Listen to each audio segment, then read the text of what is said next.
বাঁকুড়ার গঙ্গাজল ঘাটে রাঙামাটি কোল্ড স্টোরে চলছে শেষ মুহূর্তে পুজো প্রস্তুতি। কারণ আর একটা দিনের অপেক্ষা, তারপরই দেবী দুর্গার বোধন। এবছর চতুর্থতম বর্ষে পদার্পণ করল রাঙামাটি কোল্ড স্টোরের পুজো।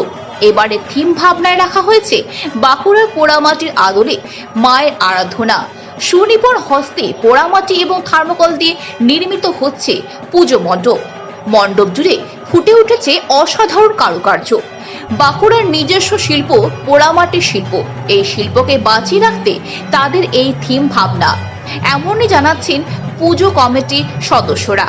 পাশাপাশি পুজো মণ্ডপের গাত্রে আঁকা হয়েছে আরজি করের ঘটনার খণ্ডচিত্র। বাঁকুড়া থেকে রঞ্জিত ঘোষের রিপোর্ট, বিকেডি নিউজ ডিজিটাল। বর্ষ আমরা উদযাপিত করছি।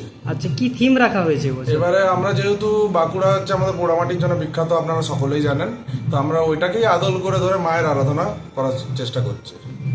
আচ্ছা, এই থিমের মাধ্যমে মানুষকে কি বার্তা দিতে চাইছেন? এই থিমের মাধ্যমে বার্তা একটাই দিতে চাই যে আমাদের যে এই যে জাতীয় যে ছোট ছোট কুটির শিল্পগুলো আছে যেগুলো হারিয়ে যাচ্ছে, সেগুলো কি তুলে ধরে যায়। মানুষ চাইলে যদি এটাকে কোনো বড় কোম্পানি বা বড় যদি এটাকে মানে একটা বড় প্রজেক্ট ভাবে নেয়, তো ছোট ছোট এই যে শিল্পীগুলো আছে তারা হারিয়ে যাবে না।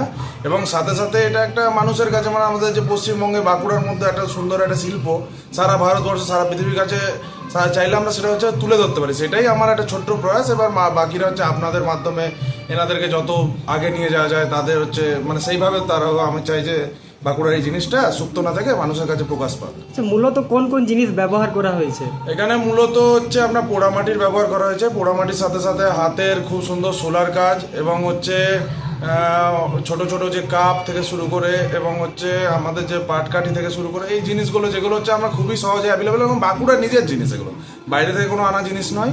এবং হচ্ছে এখানকারই মানুষজনের হচ্ছে ভাবনা চিন্তা সব কিছু মিলিয়ে এখানে আমরা তুলে ধরেছি, একদমই বাঁকুড়া থেকে এটা করানো।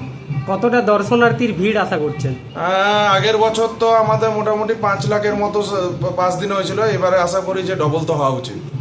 আচ্ছা, এই যে মণ্ডপ জুড়ে একটা দেখা যাচ্ছে যে আরজিকর কাণ্ডের প্রতিবাদ, তো এই বিষয়ের মাধ্যমে কি জানাচ্ছেন? এখন ব্যাপারটা হচ্ছে আমরা যে জায়গায় দাঁড়িয়ে আছি, আমি নিজেও একজন ডাক্তার, তো এক্ষেত্রে আমার যে জায়গাটা দাঁড়িয়ে আছে একটা মানুষের মানে হচ্ছে মৃত্যু হয়ে যায় এবং মৃত্যুটার পিছনে কম বেশি রহস্য অনেক কিছু লুকিয়ে আছে। এবং সেক্ষেত্রে আমি ঢুকতে চাই না, যেহেতু হচ্ছে সিবিআই হোক বা কোর্ট হোক তারা তাদের মতো ইয়ে করছে, কিন্তু মানুষের কাছে একটা আবেগেও আঘাত এসছে। প্লাস হচ্ছে মা তো আমাদের বছরে একবার আসে, মা তো আর ছেলে তো আর ভুলে যেতে পারে না। তো মিলিঝুলি মানে মানুষের কাছে যেন এই জিনিসটাও মানুষ না ভুলে যায় যে হচ্ছে আমরা আরজি কর জিনিসটাকে ভুলে গেছি। এবং সাথে সাথে মা যে আমাদের কাছে এসছে, মায়ের যে আরাধনার কোনো ত্রুটি নাই, দুটোকেই মিলিয়ে ধরে মানে মানুষের কাছে আমরা রাখার চেষ্টা করছি।